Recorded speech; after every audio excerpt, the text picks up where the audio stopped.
Hello everyone, welcome to Hindi अध्ययन with Priyanka channel. आज हम लोग का टॉपिक है कहानी। हम लोग आज कहानी पढ़ेंगे। तीसरी कसम उर्फ मारे गए गुलफाम। इनका लेखक है रेणु, फणीश्वरनाथ रेणु। चलिए टॉपिक की ओर चलते हैं बिना लेट किए हुए। तीसरी कसम उर्फ मरे गए गुलफाम और लाल पान की बेगम, ये दोनों कहानी किनका है? तो फणीश्वरनाथ रेणु का है। अब कुछ हम लोग लेखक के बारे में जान लेते हैं, उसके बाद कहानी पढ़ेंगे। फणीश्वरनाथ रेणु का जन्म 4 मार्च 1921 को हुआ था और मृत्यु 11 अप्रैल 1977 को मृत्यु हो जाती है। एक सुप्रसिद्ध हिंदी साहित्यकार थे। हिंदी कथा साहित्य के महत्वपूर्ण रचनाकार फणीश्वरनाथ रेणु का जन्म 4 मार्च 1921 को बिहार के पूर्णिया जिला, इम्पोर्टेंट है कहाँ हुआ था, तो बिहार के पूर्णिया जिला के ओराही हिंगना गांव में हुआ था। रेणु के पिता शिलानाथ मंडल संपन्न व्यक्ति थे। भारत के स्वाधीनता संघर्ष में उन्होंने भाग लिया था। रेणु के पिता कांग्रेसी थे। रेणु का बचपन आजादी की लड़ाई को देखते हुए समझते बीता। रेणु भी बचपन और किशोरावस्था में ही देश की आजादी की लड़ाई से जुड़ गई थी। रेणु सरकारी दमन और शोषण के विरोध ग्रामीण जनता के साथ प्रदर्शन करते हुए जेल गए। रेणु जेल भी जाते हैं। रेणु ने आपातकाल का विरोध करते हुए अपना पद्मश्री का सम्मान भी लौटा दिया। इसी समय रेणु ने पटना में लोकतंत्र रक्षी साहित्य मंच की स्थापना की। इस समय तक रेणु को पेप्टिक अल्सर के गंभीर बीमारी हो गई थी। इम्पोर्टेंट है एग्जाम की दृष्टि से कि कौन बीमारी से गंभीर हो गई थी, तो पेप्टिक अल्सर। लेकिन इस बीमारी के बाद भी रेणु ने 1977 ईस्वी में नवगठित जनता पार्टी के लिए चुनाव में काफी काम किया। 11 अप्रैल 1977 को रेणु उसी पेप्टिक अल्सर की बीमारी के कारण चल बसी। कौन बीमारी के कारण उसका मृत्यु होता है, वेरी वेरी इंपॉर्टेंट है, हमें ध्यान रखना चाहिए, ठीक है। और कब मरा। अब इसकी कुछ साहित्यिक कृतियां देख लेते हैं।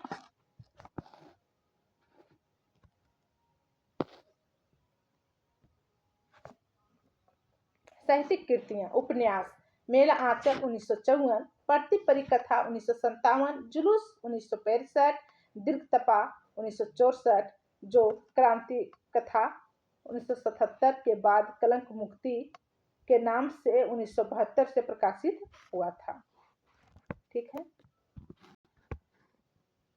कितने चौराहे 1966 और बल्टू बाबू रोड 1979, ये इनका उपन्यास था। अब इसका रिपोर्टाज सब महत्वपूर्ण है, इनका जितने भी रचना है वेरी वेरी इंपॉर्टेंट है। रिपोर्टाज ऋण जल घन जल 1977, नेपाली क्रांति कथा 1977 और वन तुलसी की गंध 1984, एक सारुणी दोपहर की धूप 1984 और ऋतु अश्रुत पूर्व 1986, ये रिपोर्टाज था इनका। और प्रकाशित पुस्तक कौन कौन है, तो वन तुलसी की गंध 1984, एक सारुणी दोपहर की धूप 1984, ऋतु अश्रुत पूर्व 1986, एक आदमी 1986, एकांकी के दृश्य 1987, रेणु जी भेंट आत्म परिचय 1988 और कवि रेणु कहे 1988, उत्तर नेहरू चरितम 1988, फणीश्वर ने तो रेणु चुनी हुई रचनाएं 1990, समय की शिला पर 1991।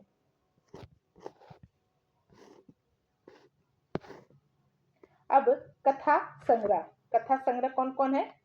आदिम रात्रि की महक 1967, ठुमरी 1959, अग्निखोर 1973, अच्छे आदमी 1986। अब कुछ संस्मरण है इसका। आत्म संस्मरण कौन कौन है?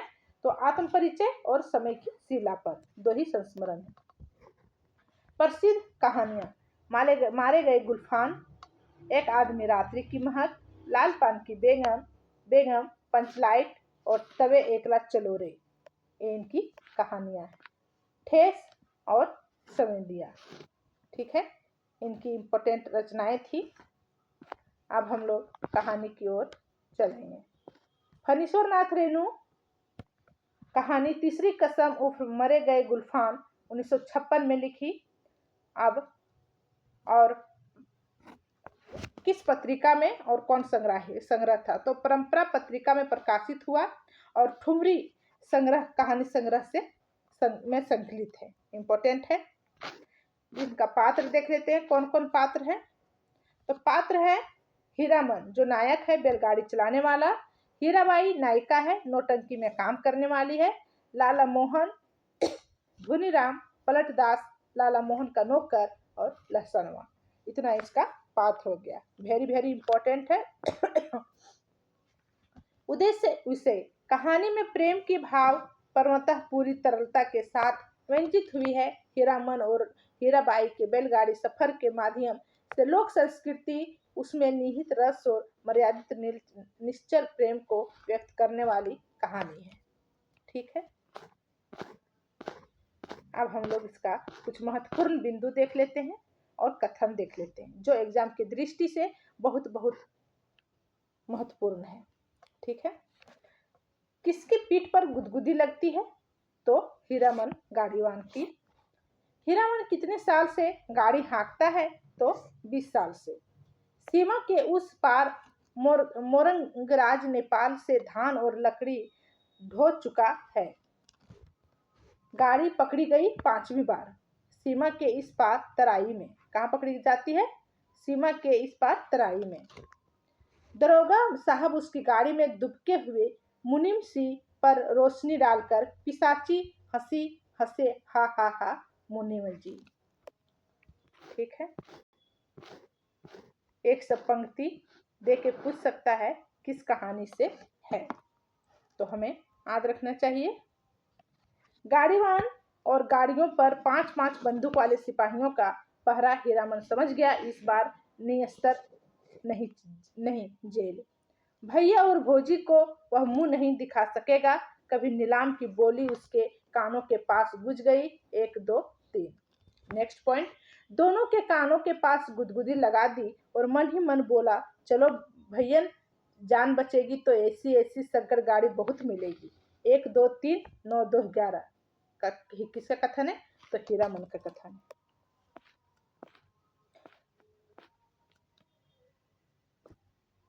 नेक्स्ट पॉइंट, घर पहुंचकर 2 दिन तक बेसुध पड़ा रहा हीरामन।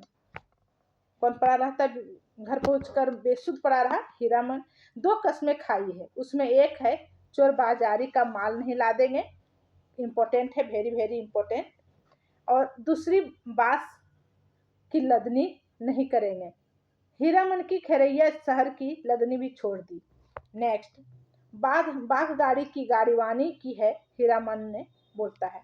नेक्स्ट पॉइंट, हीरामन को लगता है 2 वर्ष से चंपानगर मेले की भगवती मैया उस पर प्रश्न है, पिछले साल बाघ गाड़ी जुट गई।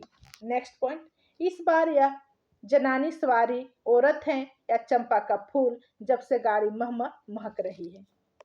जब गाड़ी में बैठती तो गाड़ी महकती है, वही कह रहा है ये कि जब से ये गाड़ी में बैठी है गाड़ी महक रही है। नेक्स्ट पॉइंट, मथुरा मोहन नौटंकी, इंपॉर्टेंट है।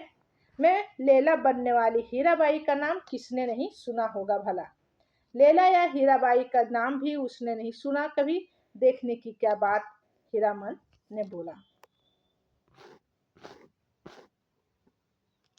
नेक्स्ट पॉइंट, चांदनी पूरे मुखड़े पर पड़ी तो हीरामन चिखते चिखते रुक गया, अरे बाप ये तो परी है। नेक्स्ट पॉइंट, तब तो मीता कहूंगी, भैया नहीं, मेरा नाम भी हीरा है। नेक्स्ट, हीराबाई ने परख लिया हीरामन सचमुच हीरा है। हीरामन की उम्र कितनी है? तो 40 वर्ष, इंपॉर्टेंट। हीरामन की भी शादी हुई थी बचपन में ही, गोने के पहले ही दुल्हन मर गई। पूछ सकता है कि हीरामन का शादी कब हुई थी और इसकी दुल्हन कब मरी थी, तो गोने के पहले ही इसकी दुल्हन मर जाती है। नेक्स्ट पॉइंट, सब कुछ छूट जाए, गाड़ीवानी नहीं छोड़ सकता हीरामन। हीरामन कहता है कि सब कुछ छोड़ सकते हैं, गाड़ीवानी नहीं छोड़ सकते हैं। नेक्स्ट पॉइंट, हीरामन का मन पल पल में बदल रहा है, मन में सतरंगा छाता धीरे धीरे खिल रहा है। उसको लगता है उसकी गाड़ी पर देवकुल की औरत सवार है, देवता आखिर देवता है। इंपॉर्टेंट लाइन है। नेक्स्ट पॉइंट, आज हीरामन पर माँ सरस्वती सहाय है, लगता है। हीराबाई बोली, वाह कितना बढ़िया गाते हो तुम।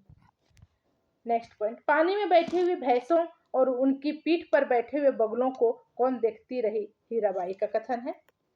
इंपॉर्टेंट लाइन है, ये भी इंपॉर्टेंट लाइन है। टप्पर में सोई हीराबाई और जमीन पर दरी बिछाकर सोए हीरामन की नींद एक ही साथ खुली। नेक्स्ट पॉइंट, हीराबाई हीरामन के को क्या कहकर बुलाती थी, तो मीता कहकर बुलाती थी। Very very important. हीराबाई को फारबिसगंज पहुंचने की जल्दी नहीं, हीरामन पर उसको इतना भरोसा सा हो गया कि डर भय की कोई बात नहीं उठती है मन में। नेक्स्ट पॉइंट, नननपुर हाट पर ही दिया बाती जल चुकी है। इंपॉर्टेंट लाइन है क्योंकि इसमें स्थान का जिक्र किया हुआ है। फारिसगंज, नननपुर हाट, ये सब वेरी वेरी इंपॉर्टेंट है। कहता है कि हीरामन ने दबी आवाज में कहा, भाई रे, या हम लोगों के मुल्क से नहीं। लटपट बोली सुनकर भी चुप रह जाए, एक तो पश्चिम की औरत, तीस पर कंपनी की। नेक्स्ट, लालमोहर ने हीरामन के हाथ पकड़ लिया, कंधे पर हाथ रखा था। सच सुनो हीरामन, नौटंकी देखने का ऐसा मौका फिर कभी हाथ में लगेगा, हाँ। नेक्स्ट, हीराबाई बोली, तो लो पकड़ो और सुनो, कल सुबह रता कंपनी में आकर मुझसे भेंट करना, बास बनवा दूंगी। बोलते क्यों नहीं? कौन कंपनी में? तो रत्ता कंपनी में। नेपाली दरबान हीरामन की ओर देखकर जरा मुस्कुराया और चला गया। काले कोट वाले से जाकर कहा, हीराबाई का आदमी है, नहीं रोकने बोला। नेक्स्ट, गुलबदन दरबार लगाकर बैठी है, ऐलान कर रही है, जो आदमी दख्त हजारा बना कर ला देगा, मुंह मांगी चीज इनाम में दी जाएगी।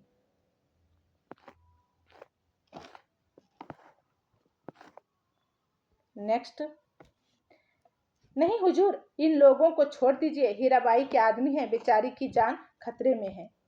हीरामन को एक गीत की आधी कड़ी हाथ लगी है, मारे गए गुलफाम। गीत का नाम है मारे गए गुलफाम और इसी के नाम पर रखा गया कहानी का नाम मारे गए गुलफाम। कौन था वह गुलफाम? हीराबाई रोती हुई गा रही थी, अजी हाँ, मरे गए गुलफाम, टी डी डी डी बोखराए गुलफाम।